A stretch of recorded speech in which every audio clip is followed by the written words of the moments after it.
Good morning. Oh, wait. Hold, please. There we go. Good morning.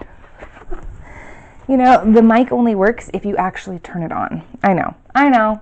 Crazy nonsense. Okay, we are in chapter 8 of A Change of Tide. I have one kid home sick. My husband took the other 3 over to his mom's house to work on her fence. Hopefully for a little bit longer, hopefully long enough that I can read chapter 8. So, fingers crossed, let's do it. Okay, Wednesday, December 12th. December 12/08. Everything in me tells me to fight this. And I was thinking about my birthday and how Joe forgot to put my wetsuit in the truck. So I couldn't wear it that first time. So maybe, just maybe, the wetsuit will keep me from turning into a fish. Maybe it will give me enough of a barrier. I have to at least try. It didn't take Nellie very long to gather her necessary items, her wetsuit from the dry rack, a block of surf wax, a pair of sweatpants from her laundry basket, and her mother's journal from her nightstand.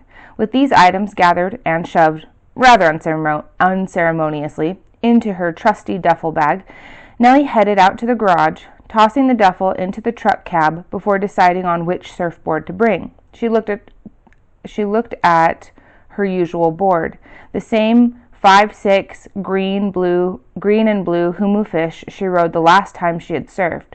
Her eyes moved over to one of Tom's longboards, a bright blue 10-foot Randy Rarick nose rider. She opted for the longboard and pulled it down from the wreck, carefully loading it into her truck. She tied it down, double-checked the straps, and hopped into the driver's seat. "This has to work," Nellie whispered to herself as she backed out. This was not the first time she had skipped school to surf, but the end of that thought pulsed through her mind like a threat. It might be the last. It might be the last. It might be the last. How she made it down to the cove without hurting herself or dropping the 10-foot board, she never really knew, but somehow both safely arrived on the soft sand of the beach. Nellie unwrapped a new bar of Mr. Zog's surf wax, shoving the plastic in her pocket. Breathing the familiar coconutty scent of the pink round, she waxed down her dad's board with a fresh coat. She shimmied out of her clothes. She had put on her favorite black bikini top and a pair of blue bottoms she was pretty sure were hers. They weren't. They were Joe's. Nellie wiggled into her wetsuit and zipped up her back by pulling up the long strap tied to her zipper. She took a deep breath, rolled her shoulders, and took a moment to read the waves. Windier than yesterday, incoming swell, little choppy, but doable on the long board. Her mouth set a hard and determined line across her face as she picked up the board and carried it over to the water. The waves lapped at her toes, playful and cool. Nellie swallowed, taking one more deep breath before plopping onto the board. As the bottom of the board met the surface of the water, Nellie kept her hands on the rails, gracefully slipping her knees underneath her, resting on the deck. Only her fingers and toes got wet. Nothing fishy happened. "Okay," Nellie said, nodding. She settled on her knees and paddled, her arms going into the water up to her elbows.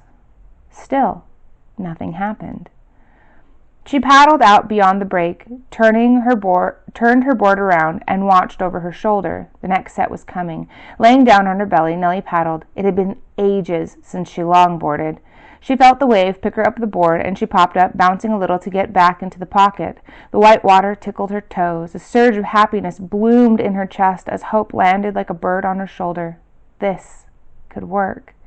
As she rode the next wave, her mind mapped out a plan in which she could gradually get more and more of her body into the water until she figured out what triggered the fishy curse. Then she just pulled back. Nellie successfully caught several more waves, riding a few of them all the way to the shore. She lined up for another, paddled, caught it, and was just wondering how short of a board she could get on when it happened. Something bumped her from the board, and she went flying into the ocean with a huge splash. The effect was immediate. "No!" Nellie screamed, clawing her way toward the surface, desperate to climb back on the board. It was too late. The bone-melting pain overwhelmed her body. This time she had the wherewithal to look down as it happened. Everything seemed to move in slow motion. Nellie expected to see her tail fighting to burst through the wetsuit, but There was no struggle. Her tail shredded the wetsuit like it was nothing more than wet paper. She sank to the ocean floor. Even though sand was soft and warm, Nellie was consumed by the cold of her confirmed fears. She had changed. It was over. Everything was really over. She had thought she could fight it, thought she could surf despite it, thought she could still live out her dream. But it was really over this time. She couldn't risk a wipeout in front of anyone, let alone an entire panel of detail-oriented surf judges. Her career was finished, just as it had started to take off. It was only then she allowed herself to cry. She hadn't lost herself to tears like this since the death of her mother. 12 December 2008. Nellie wasn't at school today. Wyatt was, though he had quite the black cloud hovering above him. Speaking of black, ominous clouds, the visions of drowning in water felt a bit more ominous after the woman's warning of her son drowning the earth in water. In other news, Nikki told me in class today that Kate left last night. It seems like quite a few people are going, as Nikki put it, AWOL lately. She was left instructions to begin training and meditating with me. Now I wish I would have studied and practiced meditating more seriously. At least Nikki won't feel incompetent because we'll probably be at the same level. Hey, Nikki said, unbuckling her seatbelt. We're here. Emma looked up. Sorry I'm not much for conversation today. Don't worry about it, Nikki said. I have a lot on my mind too. No merry meet greeted them this time as they entered the house. Instead, Ethel's voice called to them from the back of the house. Emma, is that you? Yes, Emma called back. We have a lot to cover. Meet me in the library. Where's that? Nikki asked, dropping her bag on the couch. Come on, Emma said, leading the way through the kitchen to a room at the back of the house. In place of a door hung a purple velvet curtain covered in intricate patterns which had been embroidered in golden thread. They pushed past the curtain, entering into what seemed to be another world. The room was much bigger on the inside. There were built-in bookcases all along the walls, each endlessly tall and disappearing into the vast darkness overhead. Every single shelf was filled. Books, every shape and size, every color and binding were crammed onto shelves. The spaces not filled with books held candles. A dim orange glow filled the space, for the candles were the main light source. The library smelled of clove, citrus, and vanilla. Plush jewel-toned cushions were piled in a corner. It was all magic, of course. I don't recommend you try this at home, as you're likely to set fire to something. Hello, dears, Ethel said, handing each girl a plush cushion. Kate and I spoke and thought it was of utmost importance we begin your meditation training as soon as possible. Ethel turned to Emma. Have you told Nikki? Emma shook her head, taking an emerald cushion. Ethel gestured to Nikki, who sat on her maroon cushion while Emma relayed the early morning's events. Wait a minute, Nikki said after Emma had finished. You think I can help you have visions? Does magic even work that way?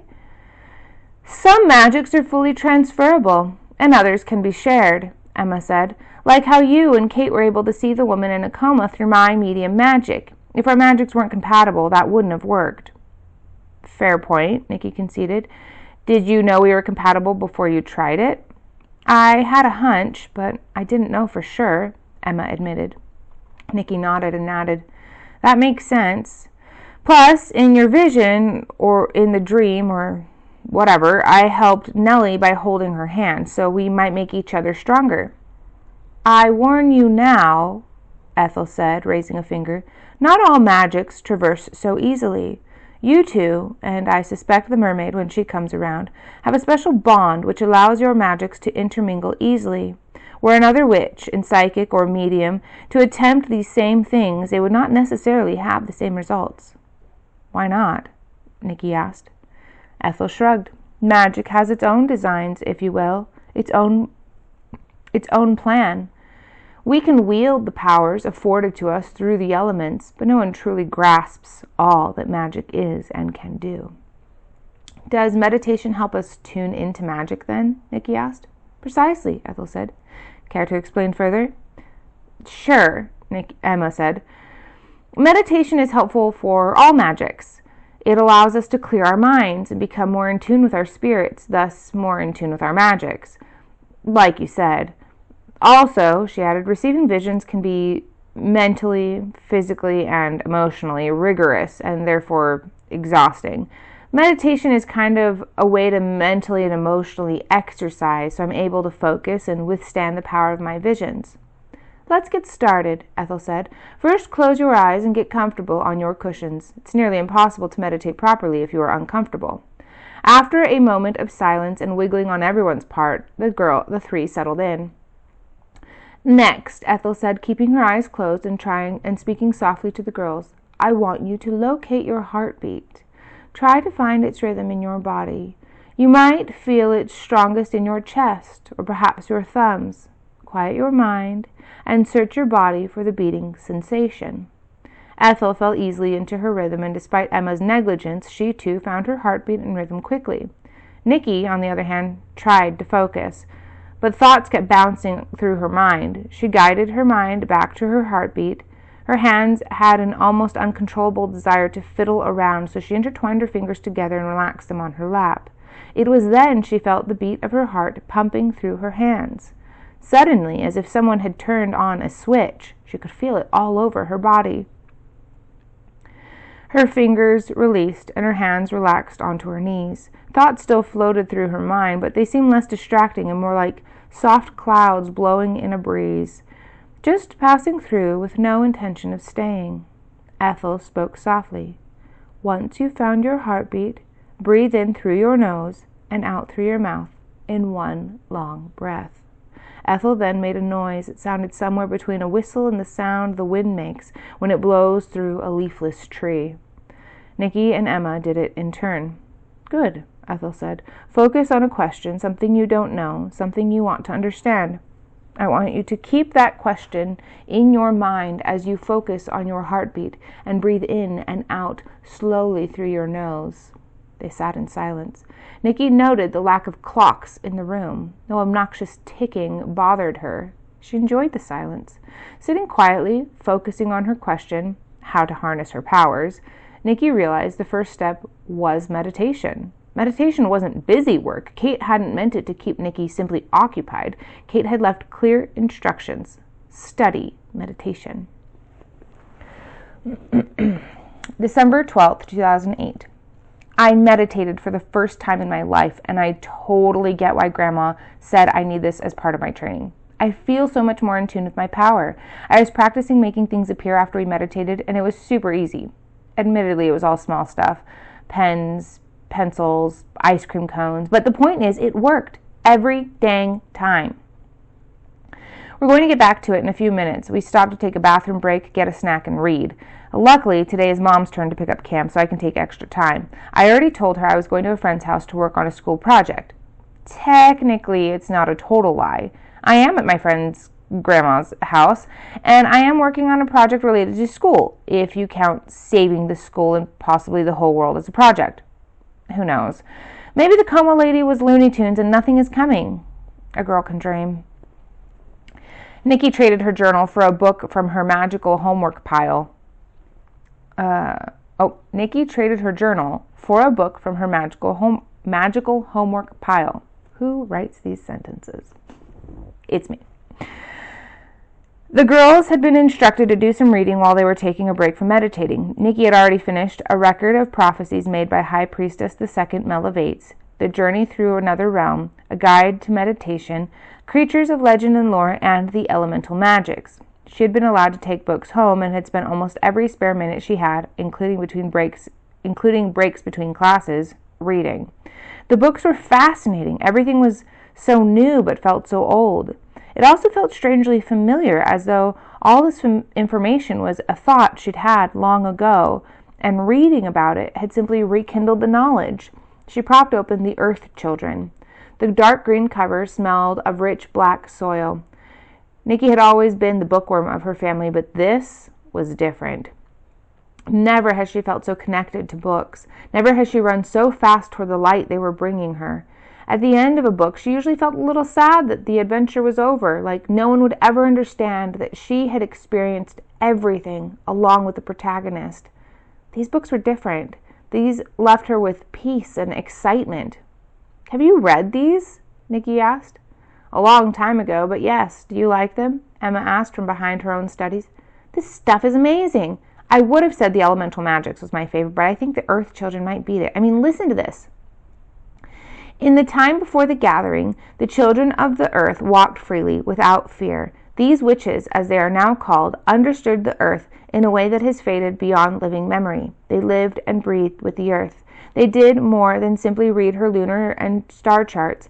They understood the moods of the moon. The sparkle of the stars spoke to them in a language long since lost. The earth children felt sick when she was sick, and they took it upon themselves to cleanse and heal her. They mourned the death brought of winter and rejoiced in the birth of spring." "It's incredible," Nikki said. "It's also heartbreaking," Emma said, closing her own book. "To lose an entire way of being." She shook her head and pursed her lips. Nikki nodded, looking back at the book. After a moment, she said, "What gathering are they talking about?" "I believe that's referencing the legend of the gathering," Ethel said, as she came in carrying a tray complete with teapot, teacups on saucers, and a basket filled with freshly baked chocolate chip cookies. "The legend says that at the binding of the time—" "Binding?" Emma interrupted. "Don't you mean the beginning of time?" "Oh, yes, of course," Ethel said, smiling. "At the beginning of time, there was a gathering of 13 members, each holding one of the 13 elemental magics." "Well, that's impossible," Emma said as she grabbed a cookie. "There are only 10 elements." "It is called legend." "It is called a legend," Ethel said, emphasizing the last word. "So what did the legend say?" Nikki took a bite of her cookie. "The gathering was held at a time when there was complete peace between the elemental magics." "Is there not peace now?" Nikki asked. "Individually, more or less. Collectively, I'm afraid not. Old wounds run deep," Ethel explained with a sigh. "So what did the gathering do?" Nikki absently stirred her tea. "They each combined a bit of their magic to cast the greatest of all spells," Ethel said. "Which was what?" Emma asked. Ethel shrugged. "The legend never says, or if it does, I've failed to find a reference. Now," she said with a clap as she stood, "you two eat up quickly and come back to the library. We still have work to do." Ethel left, taking her tea with her. "Do you think the gathering was real?" Nikki asked, grabbing another cookie. "I doubt it." Emma took a long sip of her tea. "There can never be 13 elements because they come in pairs, and anyway, there are only 10. "What are the 10 elements?" Nikki asked. "Well," Emma explained, "there's earth and air, witches and fairies, fire and water, phoenix and mermaids." Wait a minute. "So everyone has their own element?" Nikki asked, stirring her tea. "More or less. And witches have earth." Emma nodded. "It's actually one of the most versatile of the elemental magics. You can use it for creation, you can use it for travel, but that's pretty advanced." "What about time travel?"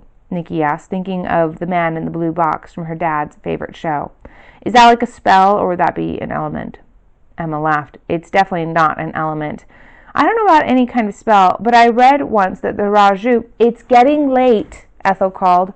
The girls glanced at each other, guzzled the rest of their tea, crammed their cookies in their mouth, and darted back to the library. "Sit across from each other," Ethel said, once they had all gotten comfortable. "First, we're going to meditate for a little bit to get you two grounded. Once there, I'll tell you to raise your hands. You'll touch, palm to palm. Understand?"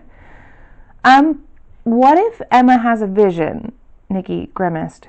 "That is the idea," Ethel said, "though I see your point. Advice, Emma?" "Don't fight the vision. Let it take you where it needs to," Emma said. "You might feel yourself doing or saying something. Let it happen, and pay attention to it. Most of the time I just watch." Nikki nodded, regretting scarfing down those 3 cookies, which now swam uneasily in her stomach.